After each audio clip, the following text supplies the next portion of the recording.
কোনো কোনো দল নাকি বলছে বিএনপির এই সমস্ত কার্ড টার্ড দিবে, বলছে এগুলো নাকি সম্ভব না। আপনারাই বলেন এই কার্ড দিয়ে এইভাবে উন্নয়ন করা সম্ভব কিনা? আমরা তো পানির মতো পরিষ্কারভাবে আপনাদেরকে বলছি কিভাবে সম্ভব, কিন্তু তাদের কোনো পরিকল্পনা নাই, জনগণের জন্য কোনো কর্মসূচি নাই এবং কোনো রকমের নীতি আদর্শতা নাই। সুতরাং তারা এগুলো বলতে পারে। তারা আজকে বলছে আমাদেরও একজন মুক্তিযোদ্ধা আছে। আরে বাবা, বিএনপি থেকে অপসারিত হয়ে একজন মুক্তিযোদ্ধা আপনাদের সাথে যুক্তদান করেছে আমরা জানি, কিন্তু আমাদের পুরা দলটার প্রতিষ্ঠাতাই তো মুক্তিযোদ্ধা। এই দলের সবচাইতে বেশি সেক্টর কমান্ডার এবং মুক্তিযোদ্ধার অবস্থান। আমাদের দলটাই তো মুক্তিযুদ্ধের সপক্ষের দল, আমাদের দলটাই তো স্বাধীনতার সপক্ষের দল। আমরা এই দেশের মাটি ও মানুষকে ধারণ করেই তো আমরা দলটা করি। সুতরাং কেউ যখন বলে আমাদেরও একটা মুক্তিযোদ্ধা আছে, অতএব আপনাদের কোনো মুক্তিযোদ্ধা ছিল না, এখন নতুন করে একজন যোগদান করিয়েছেন, ভালো।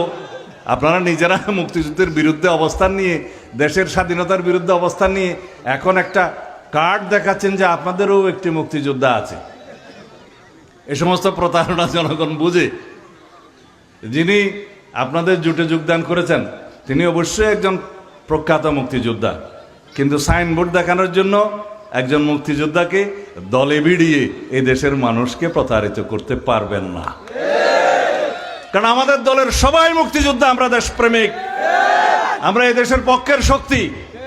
আর যেই দলের ইতিহাসই হচ্ছে এই দেশের স্বাধীনতাই তারা চায় নাই, তারা কিভাবে মুক্তিযুদ্ধের সপক্ষে কথা বলবে? একজন মুক্তিযোদ্ধা উদ্ধার করে হাওলাত করে কি মুক্তিযোদ্ধার দল হওয়া যাবে?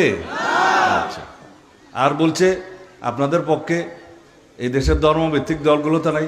কে বললো নাই?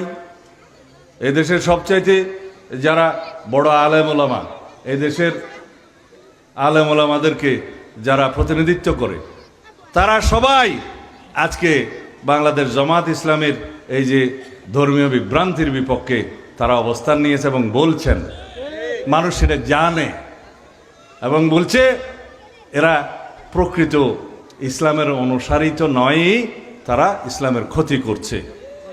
বলছে কিনা? আমাদের হেফাজতে ইসলামের প্রধান, আমাদের মুরব্বী আল্লামা বাবুনগরী প্রকাশ্যে বিভিন্ন জনসভায় বলেছেন যে জামাতে ইসলামের এই সমস্ত ফিরকা, এগুলা বেদাত এবং এই সমস্ত বক্তব্য আপনারা শুনবেন না, এরা ইসলামের মূলনীতিতে নাই।